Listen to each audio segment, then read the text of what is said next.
A drunk and high driver tried to frame his friend by moving her into the front seat after he crashed his car, killing a 16-year-old boy. Kanad Basi was almost twice the drink-drive limit, had taken cocaine and ecstasy when he drove into a bend at speed, lost control and crashed into a tree. The horror smash killed Jack and seriously injured 20-year-old Ellie Plenderleith, who was unconscious following the crash in Lesmahagow. The High Court in Glasgow heard 22-year-old Basi removed his seatbelt after the crash and climbed into the rear of the vehicle before pushing passenger Ellie into the front to make her look like she was behind the wheel, the Daily Record reports. Ellie, whose injuries included a punctured lung, broken ribs and fractured chest bone, was found unconscious with her legs in the rear seating area and her head facing down into the driver's footwell. Jack, the front seat passenger, suffered catastrophic head injuries and died at the scene.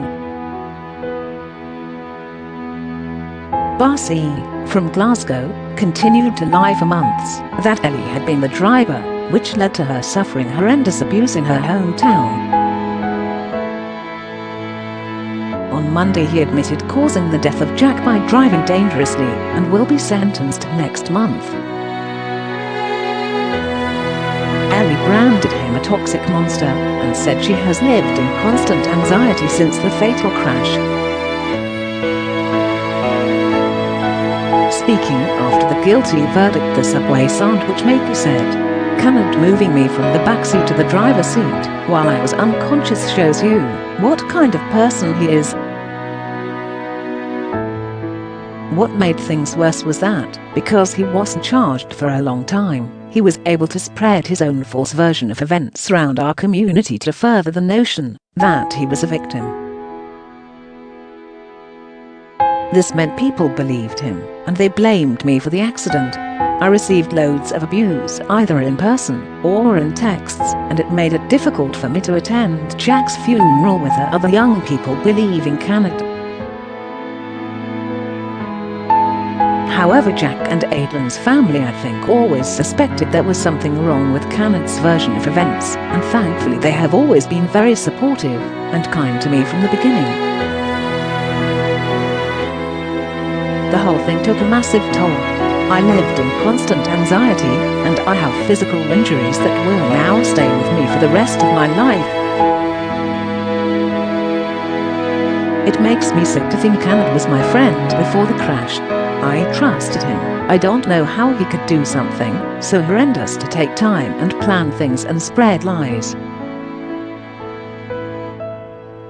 I'm glad people now know the truth of what happened, and that twisted toxic monster will hopefully be locked up where he belongs, but we should not have had to wait as long as we did for justice. A second rear passenger, Aiden O'Donnell, also suffered horrific injuries in the crash. The Apprentice joiner, who was 18 at the time, was sitting behind Basi and suffered a fractured skull, 4 facial fractures, 2 broken legs and a number of fractures to his left arm.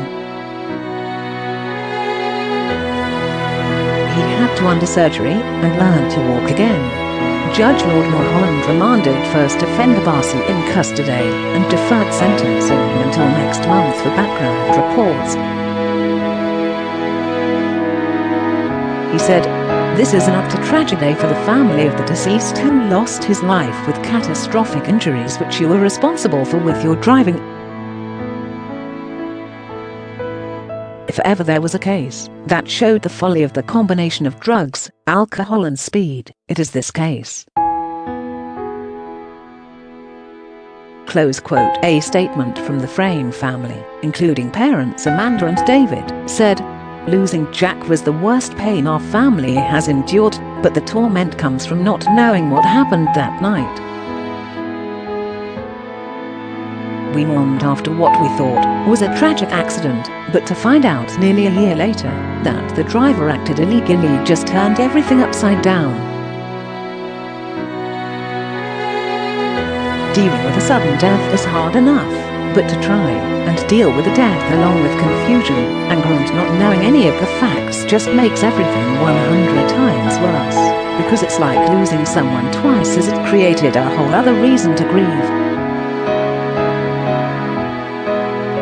We know nothing can return Jack to us, just as we know there is nothing and no one that can replace him. But other parents who have been in our position will understand. We don't care how much the truth hurts, we just need the police, the legal system, the courts, whoever, to help us understand what happened. We need the truth. We need closure. We need some kind of peace.